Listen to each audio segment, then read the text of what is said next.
Thank you very much for the introduction, Mary, and Elliot, thank you so much for being here. It's a privilege to be able to ask you some questions this morning. Yeah, well, thank you all for having me. When I was preparing for this conversation, I was struggling to figure out where to start because having read both your books recently, there's so much that it pulls you, so many directions that they pull you to. So I thought we could start with the idea of choosing to serve, which is something that you explore in Places and Names, this idea that generationally we have an opportunity to serve, choose to serve. And I was hoping you could talk a little bit about your choice and how that choice has maybe changed, not your personal choice, but how that choice has changed since people have made that choice back in D-Day and moving forward here. Sure. I mean, on a personal level, I would say my decision to serve was kind of the confluence of three forces in my life. The first being was I grew up abroad, not that far abroad, but in London. So I was always sort of like an American looking in on America. And I think having that one level of remove gave me just appreciation for what it meant to be an American, living overseas. That combined with a desire that when I came out of college, I wanted to have a job, or whether I was really good at my job or bad at my job mattered, and I had a lot of responsibility, and I couldn't think of anywhere else at 23 that was going to put me in charge of 45 people as a second lieutenant rifle platoon commander, and the Marine Corps offered me that. And the last, frankly, was, I was sort of the kid who never stopped playing with his G.I. Joes. So I had this like innate interest in the military.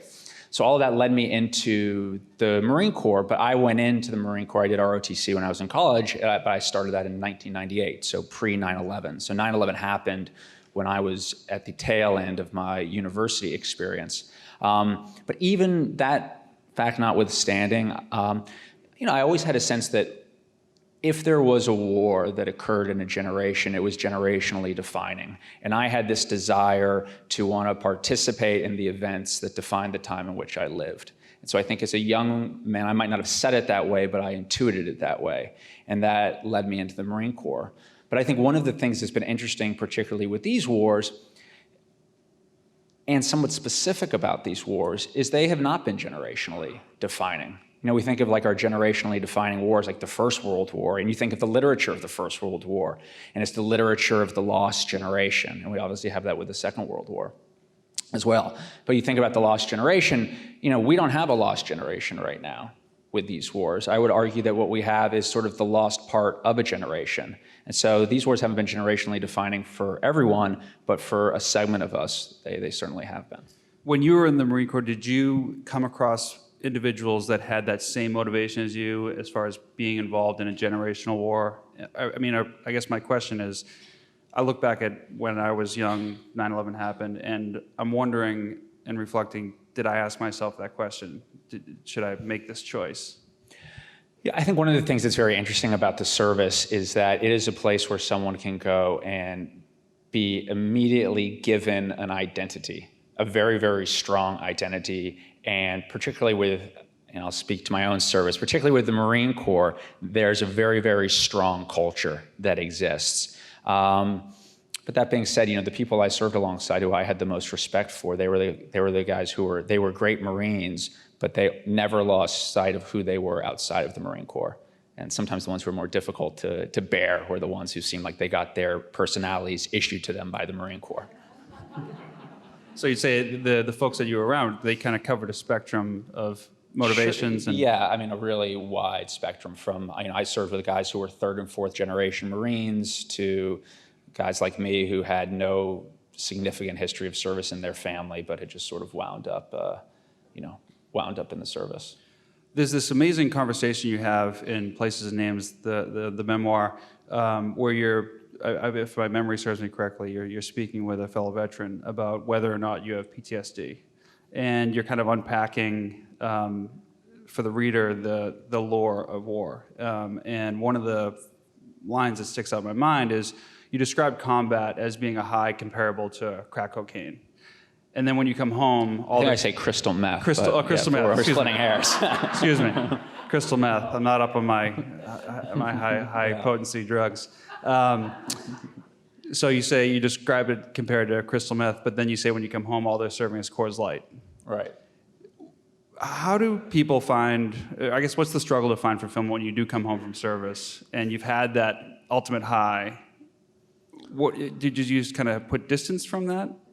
I think, one of the things I get into in the book is, and it's what you touched on, it's this idea of a generational experience. And so I think that the people of my generation who served specifically in the wars, listen, for anyone to be happy, I think we would all probably agree that we derive our happiness in life from our purpose in certain ways. What do we wake up every day to go do?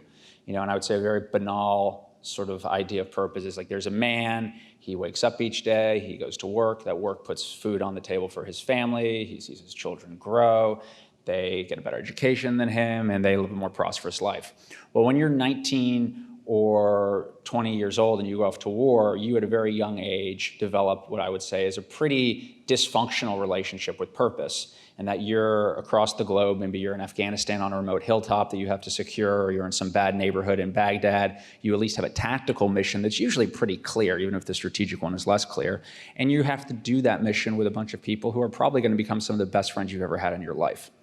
So as you mentioned, you have this very intense sense of purpose, and it is like freebasing the crystal meth of purpose starting when you're 20 years old, and you do that for 1 year, 2 years, 3, maybe you do it for 6 or 7 years, and eventually you come home, and you know that you have to repurpose yourself, find that next thing, and and you look at what options are afforded to you, and maybe it's going back to college or going to work at Home Depot or whatever it is, and as I wrote, you sort of realize that you have just got the Cooler's Light of purpose left, and that you're going to spend the rest of your life sitting on your front porch sipping Coors Light, and a certain depression sets in.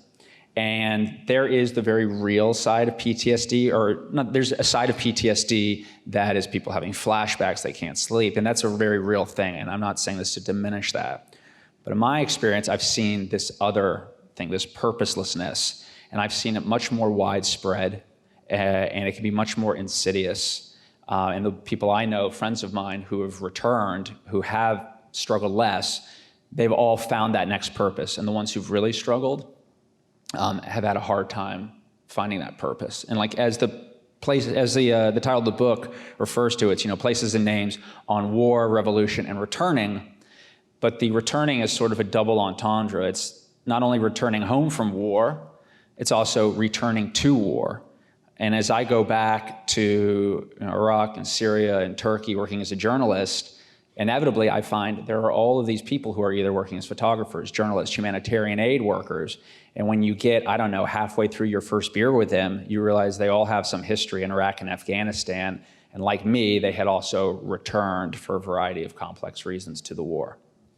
I don't think it's probably fair to ask this question because I'm sure it's going to require a complex answer, but is it that purpose that was motivating and inspiring your redeployments and the number of times you went back? Yeah, I think it's to a certain degree. The one of the things that's been unique about these wars is that they haven't finished. I mean, this year actually marks a sort of grim milestone that we haven't talked much about, which is this year, 2019, marks the first time in the history of our country that a young person can walk down to an armed forces recruitment center and enlist to fight in a war that is older than they are. That's never happened before in our country. And it's happened for a very specific set of reasons that I don't think we're talking about that much. Every war we've fought, if you go back to the Civil War, when the income tax in this country was first introduced around the Civil War to fund it, and our first draft came out of the Civil War, to the Second World War with war bonds, the national mobilization draft, to the Vietnam War and its very unpopular draft. Every single war we fought, we've had to structure to sustain it. And the way we've structured these wars is we funded them through deficit spending, so we haven't had a war tax in these 18 years. And we have manned them through an all-volunteer force, so nobody gets drafted. You only have to go if you want to go. And that structuring, in my opinion, has made these wars the longest in our history because we have been anesthetized to them, and has led us as a country into a real position of moral hazard, where we have Iranian submarines firing torpedoes in the Straits of Hormuz this weekend, and us leering towards war. And I don't think anyone really thinks much is going to happen of it, and who knows. And by the way, when we go to war, it's really not that bad, and it doesn't really affect me. And I look at it, I'm like, we are in a very, very dangerous position right now of sleepwalking into a major war. Because I assure you, a war with Iran will not be like a war with Sunni tribal leaders in Western Iraq. I mean, that would be very, very serious. So specifically though, to my wartime experience, because it has gone on so long, everyone I know who's left has had to declare a separate peace and basically say to a friend, you know what, I know you're going on the next deployment. I am not going. Stay safe. I love you, but I'm done. And declaring that separate peace comes with a lot of emotional complexity. Just to follow up on that point about these wars that seem endless, you talk about the fact that there isn't these symbolic completions anymore. There's no treaties being signed in the ceremonious way. And so you have to find your own kind of personal bookend, which you just described. Right. Is that what we should be conditioned for now, or should we try to call back a time where we're having finality in these conflicts? Well, I think we have to do, as a nation, some soul searching about, what type of a people are we, and what does it mean to live in a democratic republic, and what does it mean when a democratic republic goes to war? And I myself believe that, I myself believe that the current construct puts us in a position where it's too easy for us to go to war. And were I looking into my crystal ball, I think that's going to wind up getting us into a lot of trouble. So you're no longer serving in the military, but you still find yourself in these positions where there's action happening around you. Can you describe your motivation behind continuing this work as a journalist and being in those positions? And is it to bear witness, or is it to kind of reclaim that sense of purpose that you discussed before? Yeah, I write a little bit in I'm going to use somebody else's words here, but I write a little bit in the book. When I started going to Turkey and covering the war in Syria, I met a guy named Vence. And Vence was a prior enlisted Marine. He'd fought in Ramadi in Iraq during some of the worst years. He then came back to his hometown of Chicago, was getting his Master of Fine Arts in writing, and then the Arab Spring broke out, and he literally, on a Monday, read about a protest that was going to happen or heard about a protest on Twitter that was going to happen on Friday, got on a plane on Tuesday, was in the protest the next Friday, got kidnapped in Egypt, got released, and then was back in class by the next Wednesday. So when he told me that story, he said, yeah, it made me the coolest guy in my creative writing class. But I sort of, we were having that conversation in Istanbul off the Istiklal, which is like one of the grand rues of that city, which I love. And at a certain point, I'm just sort of like shaking my head, and I look at him like, why are you here, man? And he just looks at me like, he's like, to be close to it. And I walked away, and I was thinking, like, what is it? What's the it he's talking about? And I've defined that it is, it's an experience that's so large that you sort of disappear when you're next to it. It's so all-consuming. And what can often happen is you can get lost in it because you do disappear next to this experience that's so large. So what's drawn me back? I think, yes, it's that sort of spiritual desire to be close to it.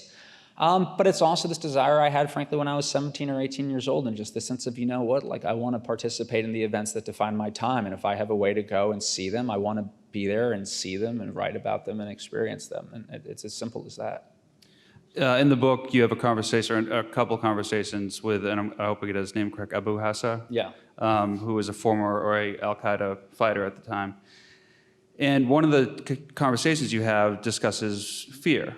And the thing that you said you were most afraid of was getting your men lost. Right. How has that fear changed in what you're doing now? Just set up. So I started, I consider myself primarily a novelist, and the way I've often done my research is I will, if I can, parachute myself into some situation where I'm like, I don't really know what's going to happen here, but I feel like there's an extremely high likelihood that it's going to be interesting. And so I had a couple of friends who in 2012, 2013 were basically starting a research business in southern Turkey that was focusing on Syria. And so they had opened an office/house in Gaziantep, which is a city. It's a if the borders are open, it's a 45-minute drive from Aleppo. So it's right on the border. And I was living there with them, And they had hired a number of Syrians to work with them who are members of the diaspora. And one of them was this guy named Abed. And Abed was a very, very urbane guy from Damascus, used to work at the British consulate, and he was working with them. And one day he came home, it must have been 9 o'clock at night. I'm in our house/office in the kitchen making dinner. He comes in, dust on his clothes, and he's like, I was like, Abed, how was your day? And he's like, Elliot, I had an interesting day today. I was down in a Chocolate refugee camp, which is this camp that's literally right on the border. It's bisected by a set of railroad tracks. The south end is Syria, the north end is Turkey. He's like, I was in a Chocolate refugee camp, and I met this guy who I really think you should meet. And I was like, oh, okay, Abed, like, who's the guy? And he's like, well, he fought for Al-Qaeda in Iraq, but I just think the two of you would really get along. And so, I was sort of up for anything. I was like, all right, well, let's set up a meeting. And we agreed that to maybe tell him I'd been a Marine special operator might have been a little much at first. So we said, listen, let's tell him that I was a journalist in Iraq the years he was there. And let's have a meeting. Let's see how it goes. And then if it goes well, you'll tell him you were a Marine. And so that's how I met Abu Hassar, and the two of us went down, and we wound up having what I thought would maybe like an hour tea turned into like a 4-hour sit down. And the whole idea was there's two veterans of the Iraq War sit down and talk about our wars, but we fought on opposite sides of the war. And the questions we were asking each other were pretty wide-ranging, including when were you the most afraid? And I think all of that was inspired, just as we talked a little bit about how wars can be generationally defining. I knew that my war was generationally defining for a part of my own generation, but I also, going over there, realized that, and this is obvious, it was probably more generationally defining for, if you were an Arab male who lived in Iraq or Syria, it was absolutely generationally defining. And being involved in a war is like being involved in a dance. You have a dance partner, and that is your adversary.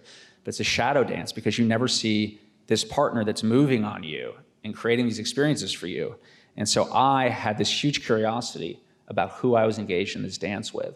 And my meeting with Abu Hassar, that first meeting, was like, I bet he will be equally curious about me as I was about him. And that was sort of the whole hedge of going down there. And so we had this really wide-ranging conversation. And I told him, I was the most afraid about, just getting my guys lost, being that bozo second lieutenant who's got all 45 of his guys lost in the desert, and I don't know where we're going. And, I always was afraid of that. And he laughed at me and said, you were already lost. You never should have been in that desert. And I asked him what he was the most afraid of. And he said it wasn't death, it was getting thrown into prison, which wound up happening to him. He spent about 3 or 4 years in some of the worst prisons in Syria. And then he told me, he's like, then he looked at me, he said, like all great fears, they always wind up coming true. And he said, and look at you, you're here right now, you're still lost, man. So.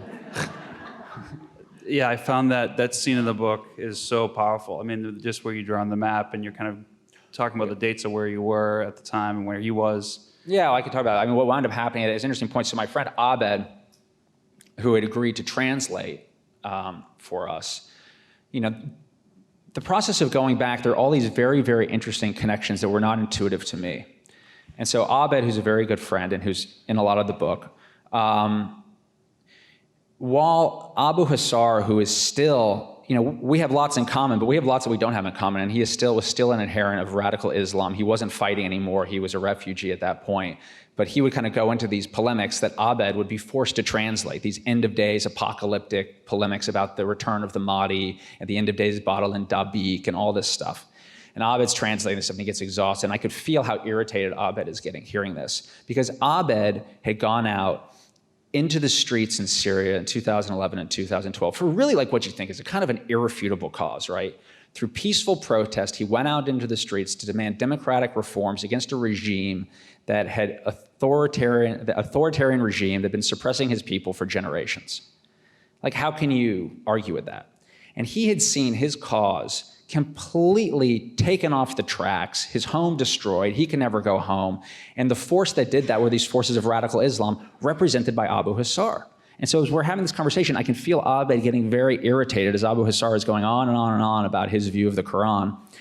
And I kind of having this realization that, what, I think about my 20s, and I know how disillusioned Abed is about what happened to him and how conflicted he feels about his experiences. And I'm like, I remember, and it's not very fashionable to say this now, But I remember the conversations people were having in Washington, D.C. in 2001 and 2002, and why we nominally went to Iraq, and we were going to bring democratic reform and liberate these people who'd lived under a tyrant for generations and all that stuff. And I'm like, and isn't it funny, like strangely, Abed and I kind of went to war and had these defining experiences. We were trying to sort of nominally do the same thing, and we saw it completely go off the railroad tracks. And so even though strangely, I'm like, Abed and I are kind of like, and he and I have talked about this, we're sort of like veterans of the same war. And then at a certain point in this conversation, as I said, it went on for like 4 hours. Abed, everyone's been drinking tea and smoking a lot. And Abed's like, I'm just tired, I need a break. And so he gets up and he goes to take his break. And now Abu Hassar, I think he went to the men's room, frankly. But Abu Hassar and I are sitting there. And as intensely as we've been talking, now we don't have our interpreter. So we're like as awkward as two 13-year-olds on their first date. We're like staring at each other's hands, staring at my hands, looking around. And I've got this notepad. And he goes and I take from the top of the notepad, I go from the top left corner down to the bottom right corner, and I draw this sort of waving ribbon, which he recognizes as being the Euphrates River. And he takes the pencil from me and he writes down a place, the name of a place, and he writes a number next to the place, then he hands me the pencil. I'm like, what's he doing? I'm like, oh, I get it. And then I write a number next to his number. Same thing, he puts down a place, number, I write a number next to his number. And sort of, as we had once chased each other around the country, our hands are sort of chasing each other around the map. And what we're trying to see is if any of the numbers line up, and we'd been fighting at the same place at the same time. And as Abed was gone, I realized, as much as Abed and I had this commonality I just described of kind of being veterans of the same war, Abu Hassar and I had this shared experience, and it was one Abed did not have, and it was one that he couldn't have even translated had he been there. And it was this shared language of places and names that had defined us. When I was reading that, I thought about how powerful that scene was, that experience was, being engaged in that conversation in its own way is like crystal meth. It's like this high-powered engagement you're experiencing. How do you go from having those type of interactions in places where there might be danger around to then coming home and having meaningful engagement with people that, you know, are not necessarily facing the same circumstances or talking about a piece of content that's not between my girlfriend and I, we have 4 kids, so that's actually a pretty low stress day compared with being at home. I mean, I'm serious. But I guess, do you feel like you have a different mindset when you're back in the States versus when you're out kind of having that type of conversation? Not really. You know, as a writer, I'm interested in finding experiences and looking at things in a way that might be a new way of looking at it that kind of will shine a light on it. Shine a light into places that are unexpected. You know, like this book, a lot of the pieces in this book are bits of journalism I had filed, and I was actually, this is the only book I've written where I didn't know I was writing a book as I was writing it. And Lee, who's in the back, we were in London actually, the two of us, and we were at the National Portrait Gallery, and there was a portrait, we were walking around, and there was a portrait of Edmund Burke, and she stopped at the portrait, and she's like, look at this. And she said, you know, Edmund Burke wrote Reflections on the Revolution in France. It was one of his most famous books, and he wrote it in the 1790s, and it was all about the revolution there. But if you really read the book, he starts getting into, he uses the revolution in France as a vehicle to talk about the failed British experience in the colonies from 10 years before, which in 1790 was very, very bitter pill for the British people to swallow. And she kind of said to me, she's like, you know, you're writing your reflections right now. Like all these bits of journalism that you're doing, you know, they kind of come back. They're always coming back and to your experience. And when you look at one thing, when you look at one experience and another experience stares back at you, like that's a reflection. So the satisfaction I get out of writing isn't necessarily like the adrenaline rush of sitting down with Abu Hassar. Like if you'd sat there with us on that day or other days, because throughout the book, there, you know, he and I sit down and have several meetings. You know, it's a bunch of guys just sort of drinking tea and eating baklava. But what's most exciting about it was basically having this intense curiosity you'd harbored, being able to see some of those questions that came out of curiosity fulfilled. I want to switch gears a little bit and talk about your work of fiction that came out prior to this memoir, which is Waiting for Eden, which is a hauntingly beautiful piece of writing. Can you tell me about the origins of that? How does that story start to ruminate in your mind? Are you thinking about someone? And actually, if you, for the benefit of the audience, if you tell them just a little context to this. Yeah, sure. I always hate trying to summarize a novel in 2 sentences, but Here I go. That book is basically, the protagonist is a man named Eden, and he has the dubious distinction of being the most injured man in the history, or the most injured man in these wars. So he's lost his limbs, he's burnt, he can't hear, he can't talk, any of that, which gives him, being the most injured man in these wars, gives him the dubious distinction of being the most injured man in the history of war, because medical technology has never been more advanced. And so the book opens, and the opening line is a voice, and it's referring to his wife, and basically says, "I want you to understand Mary and what she did, but I don't know if you will." And so his wife has been keeping this vigil by his bedside. And what you come to learn is that the novel is narrated by his dead best friend, who's a ghost. And this best friend is kind of giving you some of their history leading up to it's a short book, it's under 200 pages, but which is obviously this binary decision about whether or not she is going to let Eden basically go. And so in the opening pages of the book, Eden suffers a stroke when Mary leaves him on Christmas Day for the first time in her 3-year vigil. She goes home. And when he suffers that stroke, his mind gets rearranged, and for the first time, he becomes conscious of the state he's in, and basically says what he would like to have happen to him. So the book is, I'd say it's sort of like 1 part English Patient, 1 part Johnny Got His Gun. It's sort of part of this history of locked-in narratives, but it's ultimately about a marriage and these 3 people, and what it means to be faithful to someone, what it means to be faithful to someone too. I don't really think of it as a war book per se. I think of it sort of as a book of what it means to be faithful in a marriage and a friendship, and what it means to be faithful for people to anyone who's been diminished in some way, who through sickness or an accident has lost some part of themselves that they will probably never recover, and how we continue loving those people even when they're broken. And so where does that idea come from? When did that kind of concept that you start with the most injured? Because I've had a lot of friends who, whether through physical injuries or mental injuries, just, they're never going to be the same. And there's always that question among those of us who are also their friends of like, okay, so now how do we engage with, Joe or Bill or whomever, now that they're not the Joe or Bill or whomever that we remembered? What's the best way to be faithful to that person? And that's difficult, but I don't think that's necessarily specifically, Waiting for Eden came out in the fall. One of the things that was most validating for me was like, it's not a specifically military question. It's, people get older, people suffer strokes, they have health problems. Then after they've been changed, how do we stay faithful to them even when they're diminished in some way? And that's just part of life. Life isn't always like perfect how you wish it would be. So you have to sort of take it on its own terms, whether circumstantially or, with the relationships you're having with people when those relationships aren't what you wish they would be. I do want to open it up for questions, but I want to ask you kind of one final question. I saw a gentleman last night, and he's been following your work for a long time, and he said, how does he keep it all together, given all the things you've seen? And when we were talking in the back, you mentioned about having projects, and what is your process to maintaining kind of the order of your life when you've seen such things, and what role does kind of fiction play in that kind of therapy, I guess? I think when we were talking specifically as a writer, I feel like the best medicine as a writer when you have a book out or anything is to be thinking about the next project, because it allows you to let go of the one that's out in the world. So I think one of the things that just in the writing life that isn't always intuitive is that the book that is out and the thing you're talking about is usually not the thing that you're going home at night and working on and really thinking about. But I've always found that keeps me sane. I'm happy.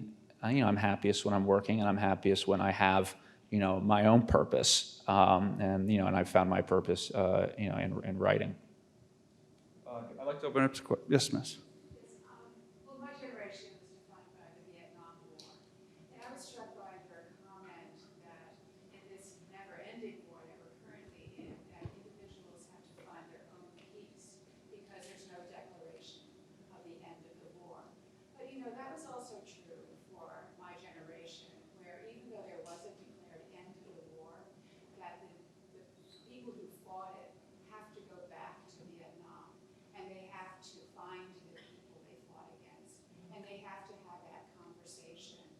you had with your adversary in order to arrive at some understanding of why they were there and who they are now.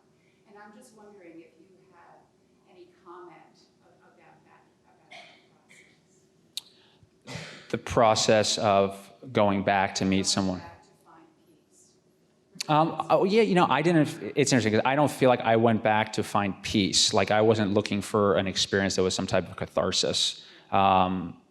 So I frankly, you may or may not believe me, I don't feel like I need a catharsis. But when I say you had to make a separate peace, it's a very specific thing. It's literally like you're back. You just came back from 6 months in Kunar province in Afghanistan. Your unit gets its redeployment orders, which is in 9 months, you're going to go to Helmand province.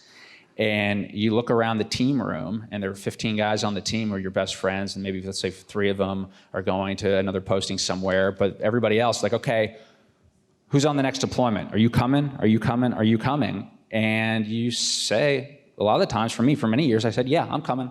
I'll be on the next one. And at a certain point, I remember when I had to do it, I had to go to my best friend, and I was going to be his number 2 guy on what was probably going to be a rough deployment in Afghanistan. I just knew I was done, and I had to sit there with my best friend and say, I know you were counting on me to be your number 2 guy. Like, I'm not going. I'm sorry, I'm not going.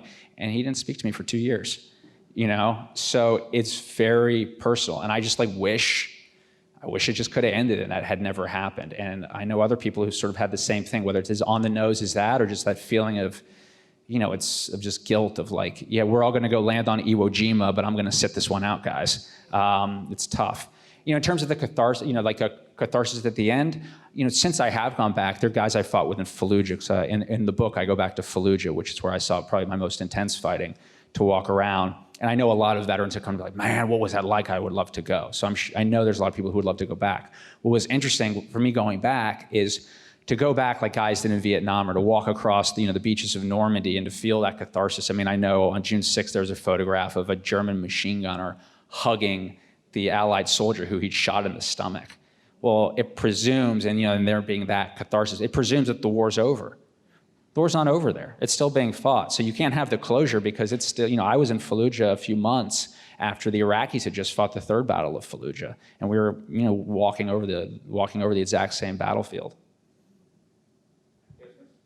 How do you find relating to people that didn't go to war, and sort of like went on their merry life, and you made these big sacrifices for your country and coming back and sort of getting into that again? Sure. I don't have any problem in that respect. Like something people have often said to me with the total best of intentions will kind of be like, I can't imagine what that was like, what you went through. And I say best of intentions. And I always after people said that to me, I was like, it's kind of disempowering, right? Because first I'm like, yeah, you can. You probably could, because all of us have lost someone close to us who we probably loved very much. All of us have maybe seen some type of tragedy. I mean, people ask me, what was it like fighting here or fighting there? And I'll say, what it was like? It was like seeing a car accident. Like you're driving down the highway and you see a horrible car accident and you stop and you run in and you try to help the people involved in the car accident. I mean, that's a lot of what being in an ambush is like, frankly. But this idea of someone saying, I can't imagine what that was like for you there, it's a little bit disempowering, because I'm like, well, if that's true, if you can't possibly imagine what that's like, it means that I have had some experience that is so transformative and has so forever altered me that I'm now unrecognizable to the people who, to my community that I left from. And because I'm unrecognizable and they can never understand this part of me, it means I can never go back to being like the Elliot I was, who was the, kid who skateboarded and ate too much candy and all that before I went into the Marines. And, I just don't think that's true. I'm an optimist. Believe me or don't believe me, I'm the same person. I'm totally the same person I was. I've had different experiences like we all have. And, the war and that experience is central to who I am, but it's not like I'm some radically different person. And so, and I think that's true amongst most veterans. We're just like everybody else here, but maybe because it's an all-volunteer military now, it feels like we're further away. Yes, miss. I've just reread Kurt Vonnegut's Slaughterhouse-Five,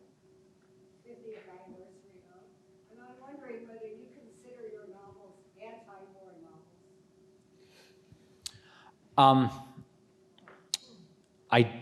don't consider them anti-war novels. I don't consider them pro-war novels either. I do my best to write, and actually, frankly, to be really difficult, I sometimes don't even consider them war novels. But I've tried to write objectively about war. My personal belief is sort of, being anti-war is like being anti-hurricane. Like it is, hurricanes are a force of nature. Warfare is a force of human nature. It's something we have always done, and I believe will always do. That's my personal opinion. So I'm not trying to sit down and write an anti-war novel. I'm just trying to write a true novel that deals with the war. Sure, yeah. Can you recommend any other novels that you think do that? Give a true picture of it. Here's one book I would recommend to you that will sort of, I think, blow apart a lot of war narratives. There's a book called The Storm of Steel by Ernst Junger. He was a German officer who fought in the First World War as an infantry officer from 1914 to 1918. He was very well known in Germany, and he writes a complete 180 narrative to what we usually think of as the First World War. The All's Quiet on the Western Front, or the Lost Generation, the Wilfred Owen, Dulce Decorum Est type, the sorrow of war. And Younger looks at war very, very differently. And it's just interesting. The book is interesting to read because it's a strong counter narrative. So if I were to say, if you wanted to read one war book that will kind of knock you off your center of how you think about war, read The Storm of Steel by Ernst Junger. In the back.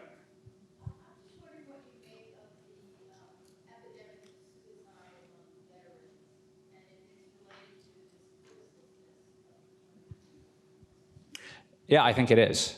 I think that I think it's unfortunate. I think it is a combination of that sense of purposelessness and a sense of having a difficult time reintegrating communities from which the experience you have had is so foreign, no one necessarily knows how to relate to it.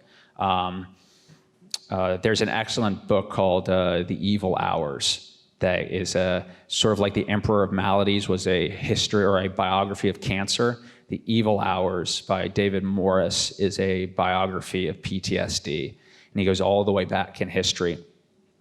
So we call it PTSD. That came out of Vietnam. It was called shell shock in the First World War. In the Civil War, it was called soldier's heart, which I think is very eloquent. But the original, some of the first documentation of PTSD was in the Napoleonic Wars. And you know what they called it back then? They just called it nostalgia. Yes, miss.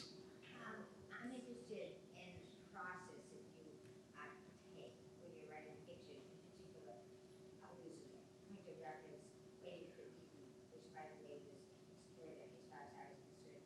Do you know where you want to end up when you begin, or does the process take its own mind, have its own mind? Sure. I'm sort of a plotting writer. Like I sit down at my desk and I just plot along every day, and it's not very sexy. I have like a word count I try to get to, whether it's good or bad. Like I just put in my time, and I have faith that the story will reveal itself to me. But oftentimes I feel it's as though if I have a novel I'm working on, that I'll have an idea of what I think the book is about, and that idea is it's like a hilltop I can see in the distance. And my job every day is to sit at my desk and like bushwhack through this jungle as I head towards the hilltop, and sometimes I'm going zigzag up there. And then if it goes well, I have many, hilltops I bushwhacked towards and just gotten completely lost and I lose the hilltop. But if I finally make it up the hill, I stand on the hilltop. Usually when I stand on the hilltop, I understand what the whole book is about, and I can look back at the path I took there and clean it up and make it what I want it to be. So often for me, that is what the journey is about. But it's difficult to come up with metaphors for what it's like. It's also like kind of, I think, dreaming while you're awake, and you're just trying to tell the story and keep it going. I was hoping to ask one last question, and then we're probably out of time. Given that tomorrow's Father's Day, I was curious to know, as a dad, did it become more difficult to continue pursuing the purpose that you had for yourself as you had children? I think that as a father, well, let me put it this way.